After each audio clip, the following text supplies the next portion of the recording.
Welcome to a presentation about the Big Depot for Little Village. My name is Frank Shear, and I'm going to summarize during this video the history of the station that you see in the picture, which is at Boyce, Virginia. It was built in 1913 by the Norfolk Western Railway. A few comments before I get started. I have a notes pages that fully explain all the content that you're going to see on the video today. And that is available if you send an email to my email address, which is shown on the last slide of this presentation. But I'll also give it to you now.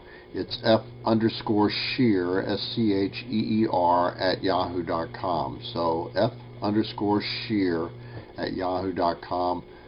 Request the video and I'll send a download which includes the notes for each of the slides that you're seeing. So if I go too fast or if I miss anything, don't fully explain something on the slide, you'll be able to go back and read the content.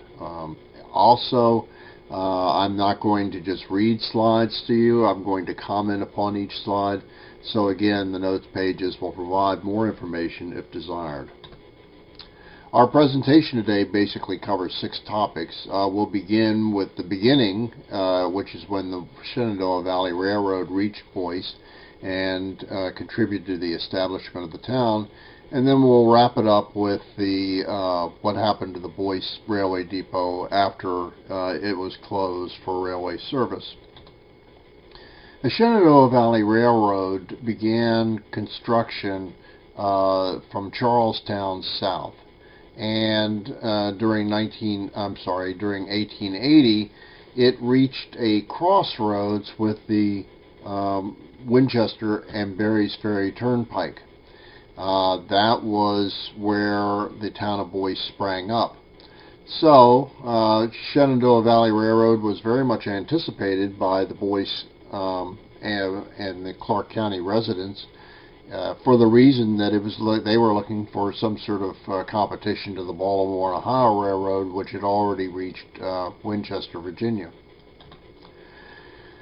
Not very far from the town of Boyce is the Tuilier's estate, and that's where Upton Boyce lived. He was the vice president of the railroad and is credited with arranging for the financing of the new construction of the railroad. Since there was no previous village where the Winchester and Berry's Ferry Turnpike was crossed by the railroad, when the new village sprung up, it was given the name Boyce in his recognition for his efforts. The Norfolk Western Railway acquired the Shenandoah Valley Railroad in 1890. During the middle 1880s, the Shenandoah Valley Railroad became bankrupt, and that was not uncommon for many railroads around the country, especially the newer ones. The traffic was down because of a recession at the time. So the Norfolk Western Railway began its operation of what it named the Shenandoah Valley, the Shenandoah Division, in 1890. After the Shenandoah Division was integrated into a larger railway network, the traffic began to improve. The Norfolk Western provided connections east, south, and west from Roanoke, Virginia, and of course at Hagerstown, the Pennsylvania Railroad, the former Cumberland Valley Railroad, made a connection, and so the service between Roanoke to Hagerstown connected with passenger trains that continued all the way to New York City. So we'll talk a little bit about Clark County and Boyce citizens in 1912 and 1913 because these people are credited with the establishment of the larger railway depot. The railway age was really the first couple decades excuse me, of the 20th century. Railroads were very profitable, and they had the financial ability to begin trying to improve the facilities on their lines to encourage traffic development. When the Norfolk Western Railway was looking at the town of Boyce, it had set a budget of $7,500 to create a replacement station that would have been wood, would have had outside facilities, and it would have been lit by oil lamps.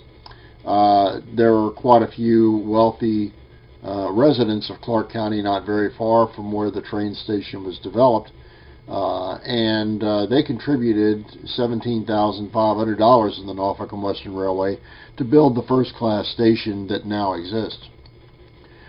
These people, there were basically three people involved. The first was Hattie Gilpin, who lived at the Scaleby estate, and previously, before Scaleby was constructed, between 1909 and 1910, the Gilpin family lived at Kentmere, and subsequently her oldest son and his the daughter-in-law, lived at Kentmere.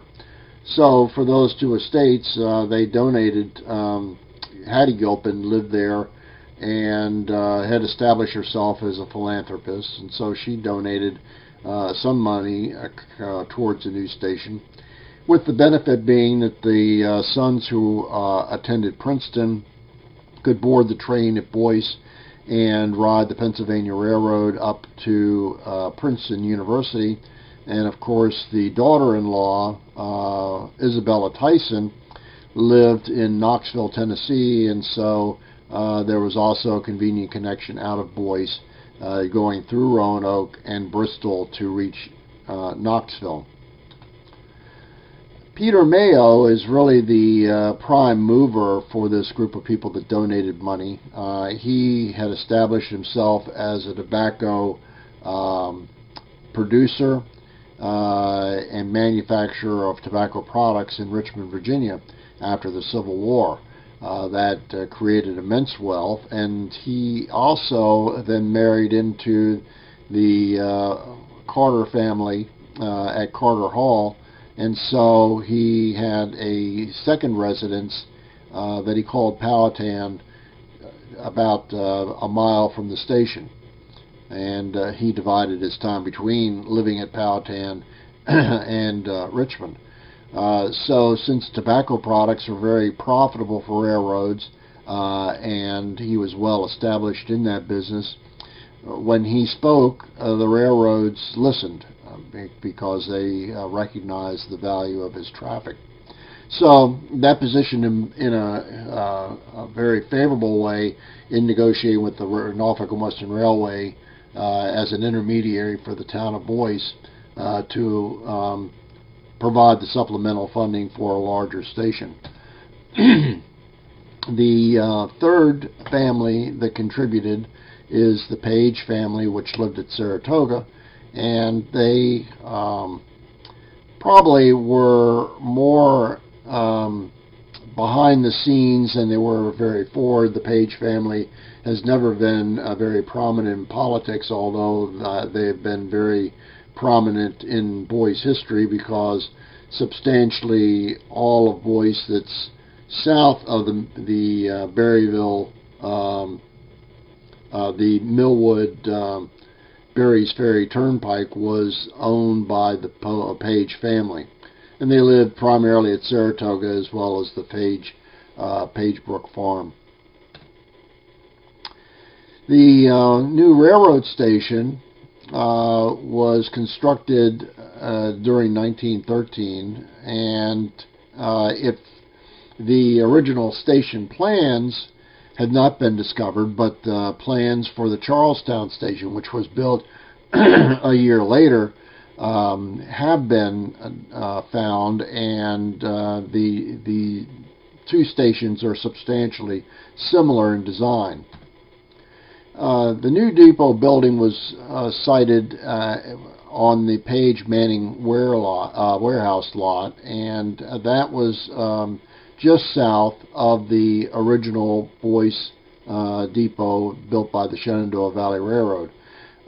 With the $17,500 supplement, the Norfolk Western Railway enlarged the lot from just the size of the station building to 2 acres that extends down now beyond or down to where the Clark County Sanitation Authority plant is located. They had a public delivery track that was formerly in front of that warehouse, and that was extended so that it ran behind the new station. The John P. Bettyjohn Company out of Lynchburg, Virginia, was hired to do the final design and construction as well as leveling the lot. And construction began during the winter of 1913 with the expectation that it would be completed by the end of the year. And it seems to have been, the building seems to have been finished during October, with moving in occurring during early November. And while the opening of the station has not been documented, it appears that it was just before Thanksgiving of 1913. In 1913, the town of Boyce had about 350 residents. Today it has about 500, so the town has not changed very much in that past 100 years, aside from 2 or 3 new subdevelopments around Boyce. And in 1914, there was a little summary written by George Harrison that described the town and its benefits, and in particular noted the improved railway depot that had been constructed. We'll turn now to the people that had worked in the station. There were 4 agents and a clerk that during the time that the station was operated by the Norfolk Western Railway, these 5 people were essentially the staff. Most small town depots had a person who was with the title agent operator, and that was filled by seniority. And operator meant that they operated the telegraph, that they were fluent in Morse and handled the railroad communications as well as Western Union telegrams. Obtaining a position at Boyce was probably desirable for several reasons. It was a very, very nice station, a very comfortable one to be working in relative to other wooden stations that were between Roanoke and Hagerstown. Also, too, there was significant express traffic, which contributed additional earnings for the agent operator. And otherwise, in a small community of about 500 people with some level of freight traffic and passenger traffic, it was probably busy enough, but not overly overwhelming in terms of the workload for the agent operator. During the early years, there was also a clerk that assisted with that workload. The first agent at the new Boyce Depot in 1913 was the same one that had been working there since the 1890s. His name was Morris Dunlap, and he lived just up the street from the Boyce Depot at what is now number 14 East Main Street. Back in 1913, the streets were not named and there were no house numbers.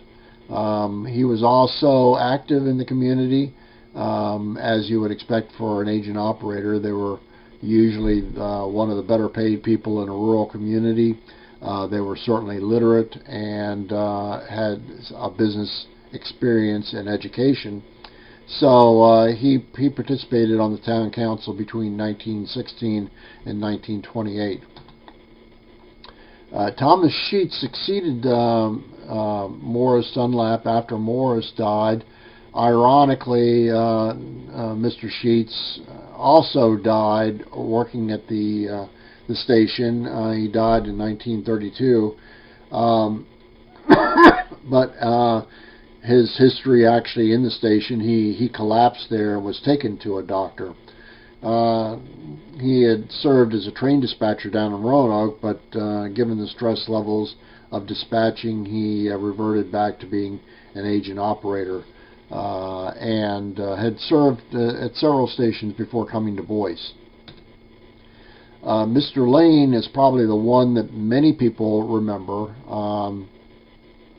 I remember speaking with people after acquiring the station, and he was the one telegrapher that was apparently really well remembered. For example, when he was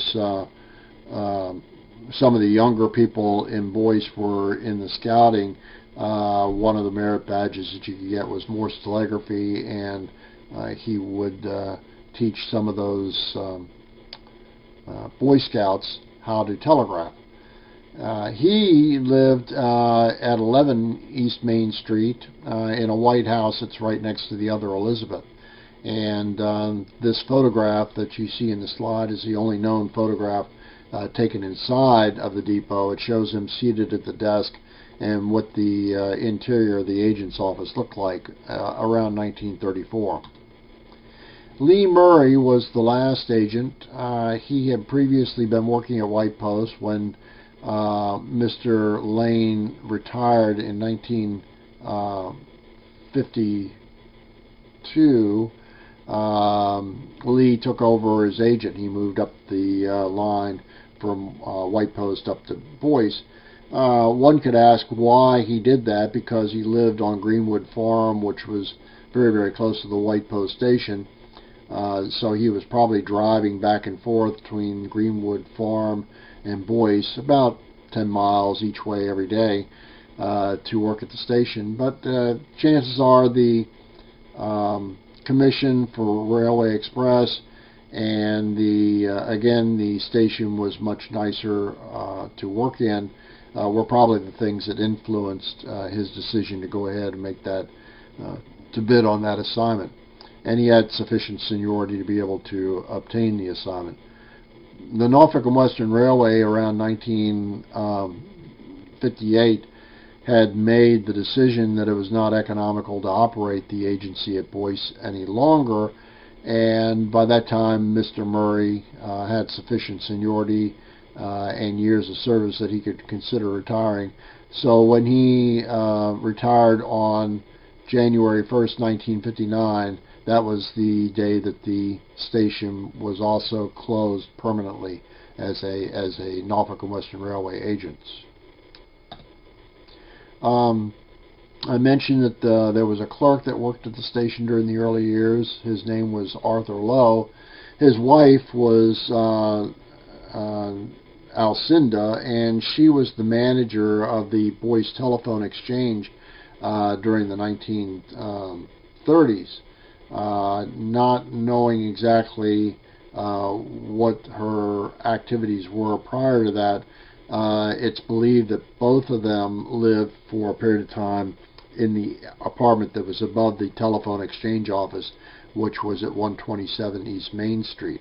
Arthur Lowe was working with Morris Dunlap.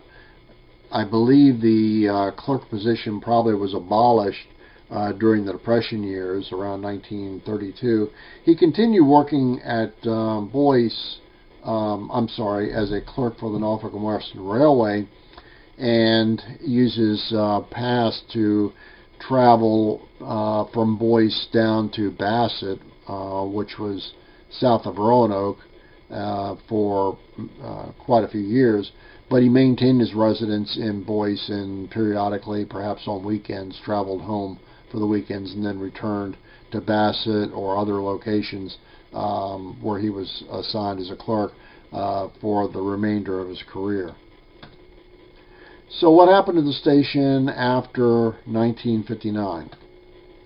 It was an era of trying to find other uses, and the Clark County Supply owned the station, and it was rented as a post office, or to the post office department as a town post office between 1955, even before the station was closed as an NNW agency.